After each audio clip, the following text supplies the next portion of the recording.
Yudhistira, apa kau sudah takut? Sebelum peperangan ini dimulai, aku tidak akan berhenti mempertahankan etikaku. Mulai sekarang, dengan menjunjungmu, juga guru kami, aku dan adik-adikku berada meminta izin untuk berperang. Doaku untuk kalian. Dalam pertempuran ini, hukum musuhmu dengan kematian dan bunuhlah aku. Semoga kalian menang. Baladewa, cobalah lihat musuh kita. Pangeran Duryodhana sedang berdiri di sana. Ingatlah Partha, perintah untuk menyeret Pancali ke pengadilan kerajaan sebagai pelayan dimulai olehnya. Lihatlah ke sini Partha, Dursasana. Tangannya ini telah berani melanggar kesopanan dari Pancali. Lihatlah ke sini Partha, ini pamanmu, Sangkuni. Hari ini dia membawa sebuah pedang, tapi dia selalu menyerang dengan kalimat-kalimat yang menghasut. Ingatlah bagaimana ia telah merencanakan untuk membakar kalian berlima dan ibumu di istana Wanabrata. Ingatlah kakekmu Bhisma dan guru Drona. Mereka menjadi penonton bisu ketika Pancali dipermalukan. Lihatlah Aswatthama di sana. Dan ingatlah kata-kata bodoh yang ia gunakan waktu itu. Apakah hatimu tidak ingin untuk menuntut balas dendam, Partha?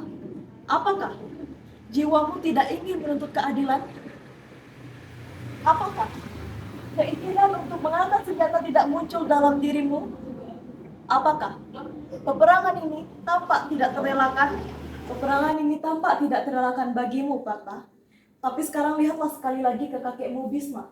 Dan ingatlah bagaimana dia memberikanmu cinta dan perlindungan di setiap langkah hidupmu. Dia rela mengorbankan dirinya dalam suatu usaha mendapatkan keadilan bagimu dan keluargamu. Sekali lagi, Partha, lihatlah ke Guru Drona. Bagaimana dengan cinta dan kebanggaan yang besar, ia melimpahkanmu dengan ilmu pengetahuan yang sangat tinggi. Hanya ingin menjadikanmu sebagai pemanah terbaik di dunia, ia rela membebani dirinya dengan dosa. Ingatlah, Partha. Dan di sebelah sana, lihatlah Vikarna baik-baik. Dan ingatlah bahwa dia yang berani menentang di pengadilan kerajaan pada hari ini. Apakah semua itu pantas untuk dibunuh, Partha? Tidak, Madawa. Mana mungkin aku bisa membunuh mereka? Benar. Tapi sekarang lihatlah di mana dirimu berada, Partha. Di mana sisimu berada. Kakak tertuamu, Yudhistira, kakak Bima, dan adik-adik termudamu. Lihatlah anak-anakmu dan keponakanmu. Banyak di antara mereka akan menemui kematiannya pada perang ini. Apakah hatimu tidak akan melemah akan kemungkinan kematian mereka, Partha?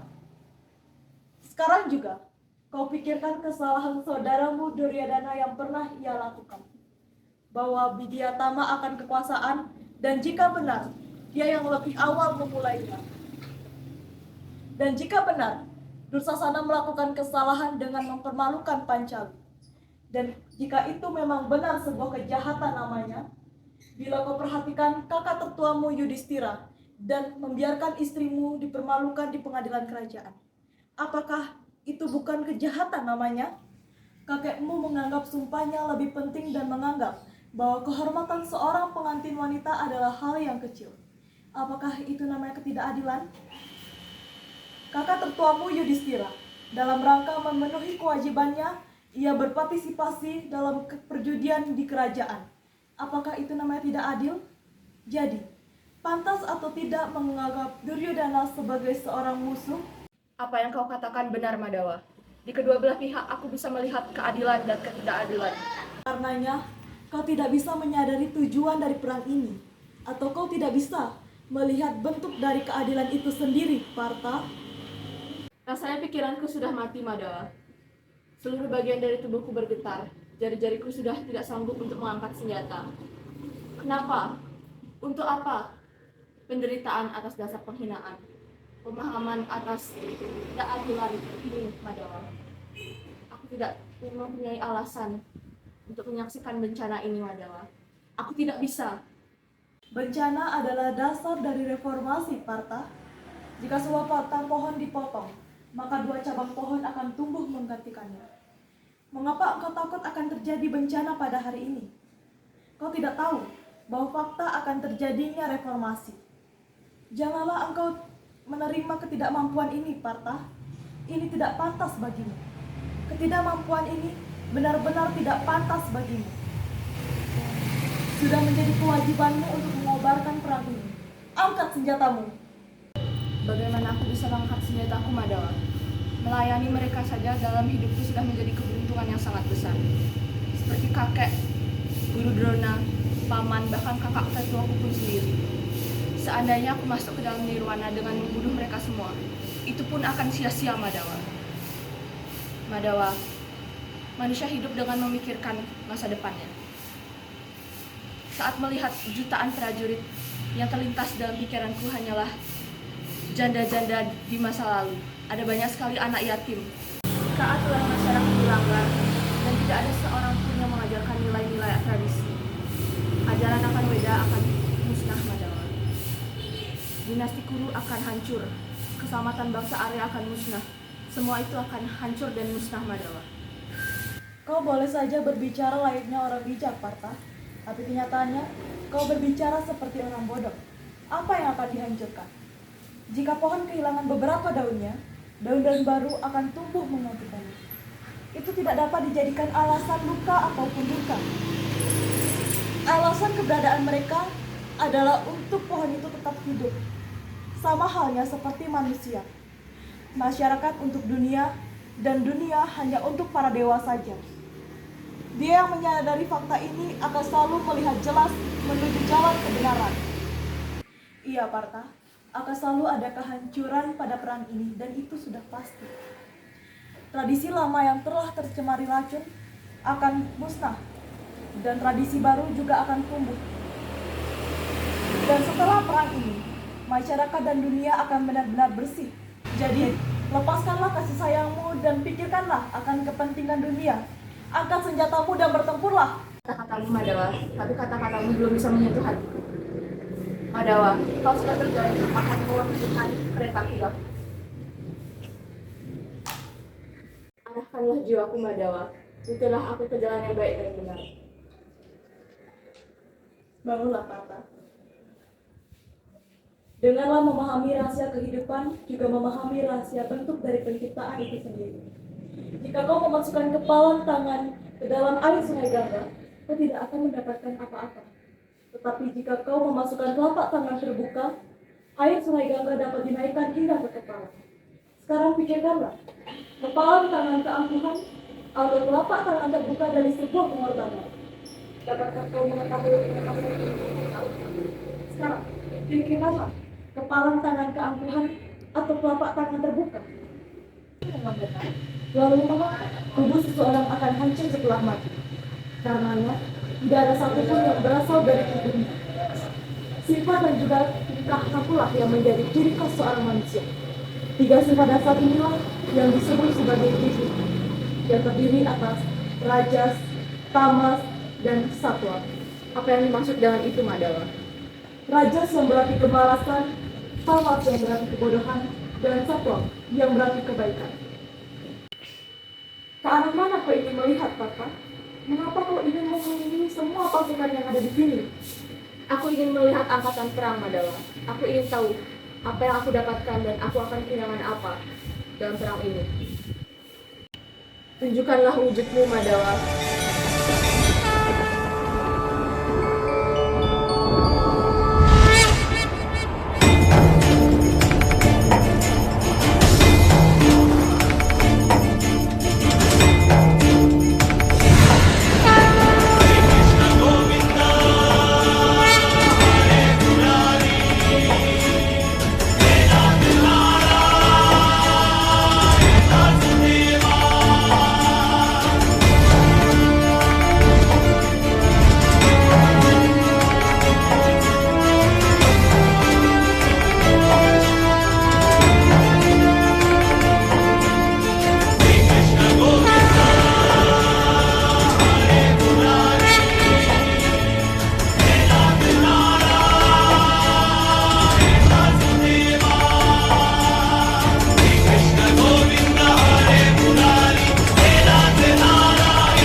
Lihatlah Parta, dari pengetahuan, dari yang kuasa, hingga perbuatan tanpa pasti, dari perbuatan tanpa pamrih pada kerohanian. Lihatlah, wujud tertinggiku sebagai dasar dari pengetahuan dan ilmu pengetahuan. Pengetahuan ini memberikan keselamatan. Bahkan, para dewa pun tidak bisa melihat wujud ini dengan mudah. Seperti yang aku tunjukkan padamu, Arjuna. Aku tinggal di masing-masing bumi ini. Di bumi ini, bulan, matahari, galaksi, tinggal di dalam diriku. Aku adalah kebenaran. Aku sempurna. Aku adalah Dewa Siwa. Aku adalah kehidupan.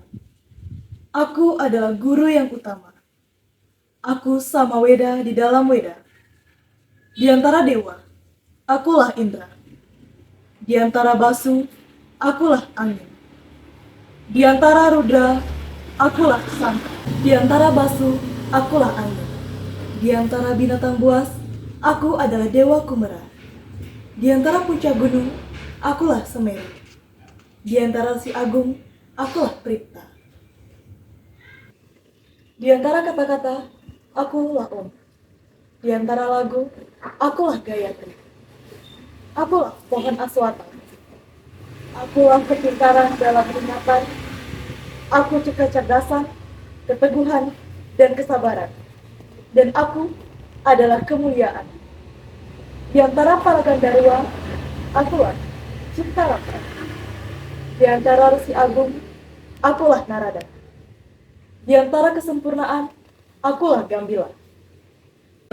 Isya Iswara. Akulah Airawata. Akulah Raja Hutan. Akulah Putra Sangwinata. Di antara manusia, akulah Raja. Di antara senjata, akulah Bajra. Di antara sapi, akulah Kambini. Di antara ular, akulah Basuki.